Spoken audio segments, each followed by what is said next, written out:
আল্লাহ তাআলা সাইয়েদনা ইব্রাহিম আলাইহিস সালামকে বললেন যে, ইব্রাহিম, এবার আরো বড় একটি কাজে তোমাকে অ্যাসাইন করব, বড় একটি মিশনে পাঠাবো। সেটা হচ্ছে আমার ঘরকে তোমার আবার পুনর্নির্মাণ করতে হবে, অর্থাৎ রিকনস্ট্রাক্টিং দ্য কাবা।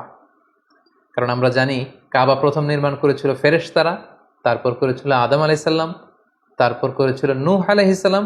কিন্তু নূহ আলাইহিস সালামের মহাপ্লাবনে কাবা ধ্বংস হয়ে গিয়েছিল। সেটাকে আবার পুনর্নির্মাণের জন্য আল্লাহ তাআলা সাইয়েদনা ইব্রাহিম আলাইহিস সালামকে বললেন, আবার মাইগ্রেট করো ফ্রম প্যালেস্টাইন টু মক্কা। আমরা যদি সাইয়েদনা ইব্রাহিম আলাইহিস সালামের জীবনী দেখি, কতবার যে তিনি মক্কা থেকে ফিলিস্তিনে এসেছেন, আবার ফিলিস্তিন থেকে 1200 কিলোমিটার পথ পাড়ি দিয়ে তিনি মক্কায় গিয়েছেন, তার কোনো ইয়ত্তা নেই। তিনি কাবা নির্মাণের জন্য গেলেন এবং সন্তান ইসমাইলকে নিয়ে কাবা নির্মাণ করলেন। আল্লাহ তাআলা বললেন, ওয়াইদ বাওয়ানা লিইব্রাহিমা মাকানাল বাইত। আমি ইব্রাহিমকে I pointed out for Ibrahim the site of the house. Kaaba ঘরের সাইটটা আমি দেখিয়ে দিলাম, এটা কতটুকু উঁচু হবে, কতটুকু দৈর্ঘ্য হবে, কতটুকু প্রস্থ হবে, তার সবটুকু আমি ইব্রাহিমকে বুঝিয়ে দিলাম। সাইয়েদনা ইব্রাহিম আলাইহিস সালাম সাইয়েদনা ইসমাইল আলাইহিস সালামকে নিয়ে কাবা নির্মাণ শুরু করলেন। ছোট্ট ছেলে ইসমাইল পাথর কেটে এনে বাবার কাছে দেয়। বাবা ইব্রাহিম আলাইহিস সালাম রাজমিস্ত্রির ভূমিকায় অবতীর্ণ হলেন। তিনি নিজ হাতে আল্লাহ তাআলার ঘর কাবা তিনি নির্মাণ করতে শুরু করলেন।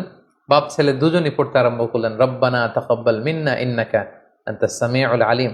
হে আল্লাহ, আপনি আমাদের পক্ষ থেকে এই ইফোর্ট, এই ডেডিকেশনকে, এই কাজকে আপনি কবুল করে নেবেন। এবং আল্লাহ তাআলা বললেন যে, ওয়াইদ জাআলনাল বাইতা মাসাবাতান লিন-নাসি ওয়া আমনা। আমি এই কাবা ঘরকে, ইব্রাহিম ইসমাইলের পদধূলি ধন্য এই কাবা ঘরকে গোটা বিশ্বের মানুষের মিলন কেন্দ্র বানালাম। যেটা আমরা হজ উমরার সময় দেখি, more than 2 million Muslims they gather together in Kaaba. কাবার চারিপাশে প্রায় 20 লক্ষেরও বেশি মানুষ একসাথে হজের সময় তারা সালাত আদায় করে। গোটা বিশ্ব থেকে প্রতিদিন উমরার জন্য মানুষ কিন্তু সেখানে যাচ্ছে। অর্থাৎ মানুষের একটা মিলন কেন্দ্র আল্লাহ তাআলা সেই এলাকাটিকে বানিয়েছিলেন, কিন্তু যেটা একটা সময় ছিল অনুর্বর, জনমানব শূন্য একটি এলাকা। এবং আল্লাহ তাআলা আমাদেরকে আদেশ করলেন, ওয়াত্তাখিযু মিন মাকামি ইব্রাহিমা মুসাল্লা। তোমরা ইব্রাহিমের দাঁড়ানোর জায়গাকে সালাতের জায়গা বানাও। অর্থাৎ যেই পাথরের উপর দাঁড়িয়ে সাইয়েদনা ইব্রাহিম আলাইহিস সালাম কাবাকে রিকনস্ট্রাক্ট করেছেন, আজ পর্যন্ত এই 2500-3000 হাজার বছর পরেও সেই পাথরটি আজও সংরক্ষিত আছে। আপনারা হজ উমরা যারা করেছেন তারা দেখেছেন সেই পাথরটির চারদিকে সেটা সংরক্ষিত আছে। সাইয়েদনা ইব্রাহিম আলাইহিস সালামের ফুটপ্রিন্ট সেখানে আছে, পায়ের ছাপ আছে। এবং সেটাকে সামনে রেখে টু দ্য ডাইরেকশন অফ কাবা সালাত পড়াকে আল্লাহ তাআলা আমাদের জন্য অবধারিত করেছেন, তিনি আমাদেরকে আদেশ করেছেন। এবং সাইয়েদনা ইব্রাহিম এবং ইসমাইলকে বলেছেন, তোমরা কাবা ঘরকে পরিচ্ছন্ন করো, ঝাড়ু দাও। সাইয়েদনা ইব্রাহিম আলাইহিস সালাম সফলতার সাথে কাবা পুনর্নির্মাণের এই মিশনটাও সম্পন্ন করলেন। সম্পন্ন করে তিনি কায়মনোবাক্যে আল্লাহ তাআলার কাছে একটা দোয়া করেছিলেন, ঐতিহাসিক দোয়া।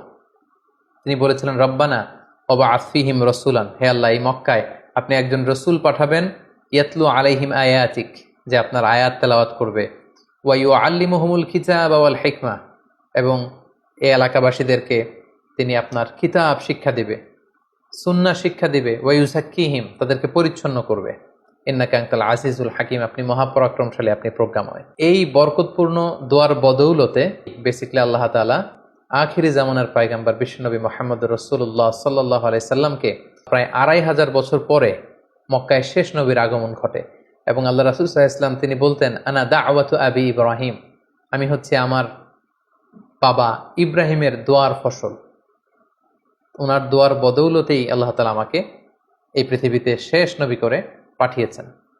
একেবারে শেষ পর্যায়ে আল্লাহ তাআলা ইব্রাহিমকে বললেন যে, ইব্রাহিম, তুমি মক্কা ছেড়ে যাওয়ার আগে মক্কাতে একটি ঘোষণা দাও, ঐতিহাসিক ঘোষণা, বিগ অ্যানাউন্সমেন্ট। সেটা কিসের ঘোষণা? সেটা হচ্ছে হজের ঘোষণা। কিভাবে হজ শুরু হলো, তুমি হজের ঘোষণা দাও। সাইয়েদনা ইব্রাহিম আলাইহিস সালাম বললেন, আল্লাহ, এখানে কোনো মানুষ নেই, কোনো জনপদ নেই, কেউ নেই, আমি কার কাছে হজের ঘোষণা দেব? আল্লাহ তাআলা বললেন, তুমি শুধু ঘোষণাটা দাও, গোটা বিশ্বের মানুষের কানে এই ঘোষণা পৌঁছে দেওয়ার দায়িত্ব আমি আল্লাহ নিজে নিয়ে নিলাম।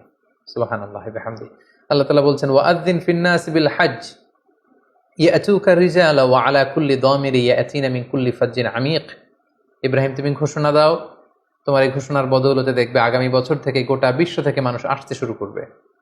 এবং সাইয়েদনা ইব্রাহিম আলাইহিস সালাম সাফা পাহাড়ের উপরে উঠলেন, কোনো বর্ণনায় জাবালে আবু কুবাইসের উপরে উঠলেন, উঠে ঘোষণা দিলেন, আইয়ুহান নাস ইন্না রাব্বাকুম ক্বাদ ইত্তাখাযা বাইতান ফাহাজ্জু। হে গোটা বিশ্বের মানুষ, আল্লাহ তাআলা একটি পবিত্র ঘর নির্মাণ করেছেন আমার মাধ্যমে, তোমরা এই ঘরে হজ পালনের জন্য আসো। তাফসিরে এসেছে যে এই ঘোষণাটা আল্লাহ তাআলা গোটা বিশ্বের সবার কানে তখন পৌঁছে দিয়েছেন। এমনকি আমরা তখন ছিলাম না এই পৃথিবীতে, আমরা রুহের জগতে ছিলাম, আমাদের কাছে আল্লাহ তাআলা এই আহ্বানটি পৌঁছিয়েছিলেন। এবং রুহের জগতে আমাদের মধ্যে থেকে যারা লাব্বাইক লাব্বাইক বলে এটার আনসার আমরা করার সুযোগ পেয়েছি, তাদেরকে আল্লাহ তাআলা এই পৃথিবীতে কাবা জিয়ারতের এবং হজ পালনের সুযোগ দান করে থাকবেন। Be a part of our vision. Do listen and share the khair.